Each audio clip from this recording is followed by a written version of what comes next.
Loud and clear. How are you doing this Excellent. morning, Donovan? I'm okay. I don't know if I'm as good as Mitch McConnell, but I'm sure I'm as good as Donald Trump. I love it. I love it. All right. Very, very witty on a Monday morning, Donovan, as Sure, always. man. But Donovan, let's talk about this issue about Donald Trump being acquitted on the charges of inciting U.S. Capitol riots, and obviously the U.S. Senate not able to get enough votes to convict the former president. Just your thoughts? Yeah, just to link in with what your previous guest was sort of talking about in a sense. But I think as modern or postmodern society across the world, we got to get a handle on how we manage our political parties, how we establish them, what rules do they have to follow to get better representation in our institutions of democracy.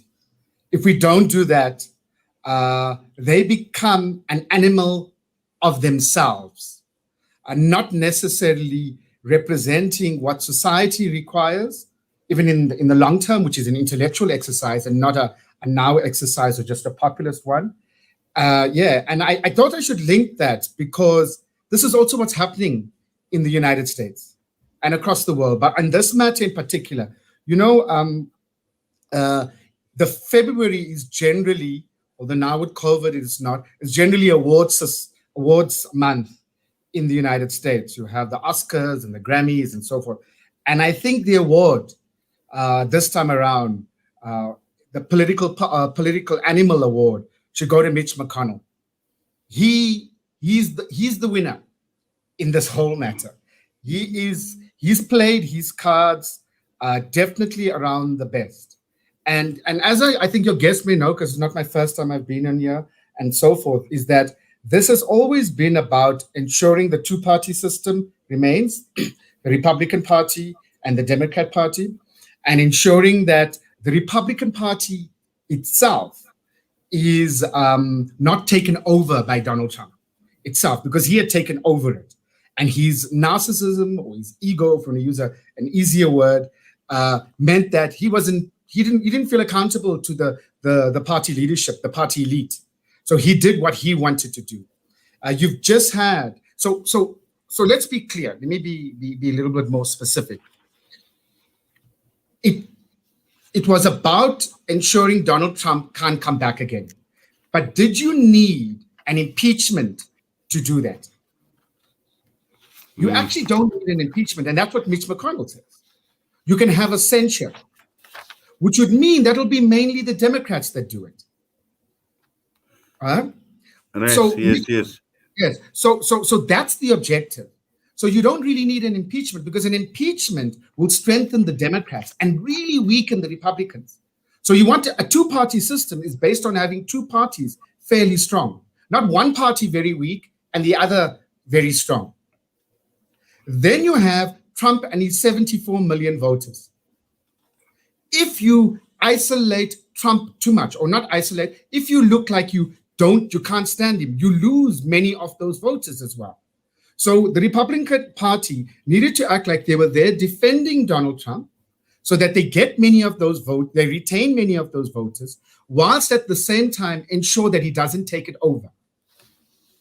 So now where the debate is going to move, it's going to be moving about censuring. That's why Nancy Pelosi, who is now the majority leader in the House, that's Shema, she's the speaker. That's why Nancy Pelosi came and said, no, but Mitch McConnell, how can you say that we didn't have a position to remove him from, because you refused to hold the hearing before the inauguration? And she was correct, but they all knew the sun and dance was going to occur. Mitch McConnell said it openly, and they never made a big issue about it. They never made, they didn't say it late, they didn't say it right, and then you are doing this for ABC. Right? Exactly. So, no, sorry, come through.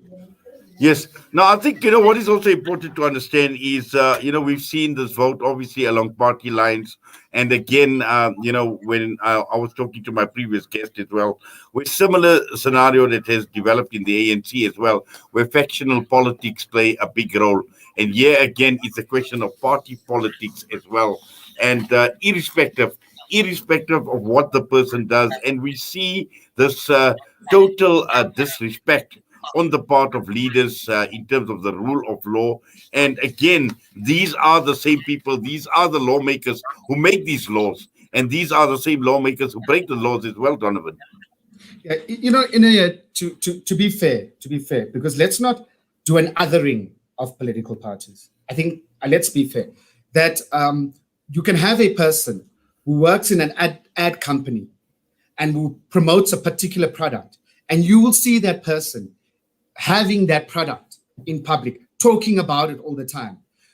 Members of the media, depends who owns that company. If it's a foreign bank that owns that company, they won't speak against that country. I know that personally. Right? So we have a problem in society that we become too inward looking and less honest. We become too inward looking about our needs first, then what needs to be done or what we were there for, why we are a media person, why we are a business person, why we are a public representative. And in the case of public representatives who are, we have a party system, and there's a party system in the US as well. You saw Lindsey Graham in the United States after the acquittal basically say Laura Trump must now run in North Carolina. So I think other than Mitch Romney, who was part of the 7 that went against the party, all their seats are under jeopardy in one way or the other as representatives of the Republican Party. So we're going to have to understand that we have to set up the system in such a way that you feel safe enough when you go against your radio's policy, because it's not in the interest of the community and the people, that you are safe enough.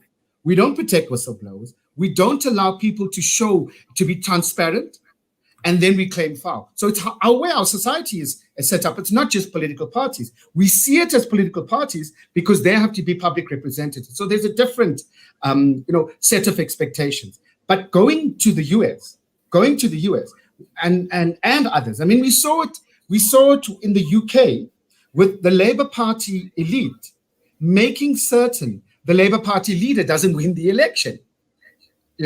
We saw it. We saw how they called him anti-Semitic, for reasons that made no sense. So you have all the time trying to ensure that the political party comes first before you deal with the problems that society requires you to deal with. And they needed to be honest. You had aspects of the honesty in the impeachment to say, we need to stop Donald Trump. What if he's here again? But now the bigger battle begins. Now the battle begins to ensure that Trump representatives don't take over the party, the Republican Party. And how will that play out? And how will the Democrats assist? Because it can't just be about Trump. And I expect, which I've said the last time on the show, the ratcheting up by the revenue services on his tax matters, which is a large bill, a very large bill as well.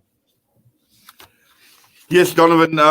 Thank you for that, Donovan. I know you and I could have engaged a lot more on this matter, but this is a matter that's not going to die. It's not going to have a natural death. There's still a lot more, I suppose, that would be coming, and you and I will still be talking and doing further discussions or having further discussions and analysis on this matter. But for now, thank you for your time. We wish you all the best. Thank you. Thanks, Aniet. Enjoy your time, and thanks to your listeners as well. Thank you. Cheers. Donovan Williams joining us this morning against Donald Trump being acquitted on charges of inciting the U.S. Capitol riots. Now, we've got in studio with us as well, we've got Mohammed Arai, and earlier on he dropped a piece of paper, and I know the big talking point today is going to be Jacob Zuma. But Mohammed, assalamu alaikum, and what do you have? Walaikum salam, yes, absolutely. So the news is coming that Jacob Zuma's lawyers have confirmed that he will not be appearing before the State Capture Commission as from today until Friday. So that's of course a developing story. And very quickly and very interesting, just before we go on onto the news, the RAN has finally turned 60 years old. As per yesterday. So you remember that RAN was launched 60 years ago in 1961. And it replaced various currencies and British-style currencies, pounds, shillings, pence. So yeah, the RAN has finally turned 60 years, and I thought this would be interesting to mention on air. Well, we certainly have got a very, very young currency, alhamdulillah. But Mohammed, yes, Jazakallah for sharing that with us. The time is just gone. 9 a.m. We're heading for the news at Al Ansar. Still to come on the show this morning, we've got an interesting discussion coming up. We've got Kari Ziad Patel who will be joining us out of Kenya.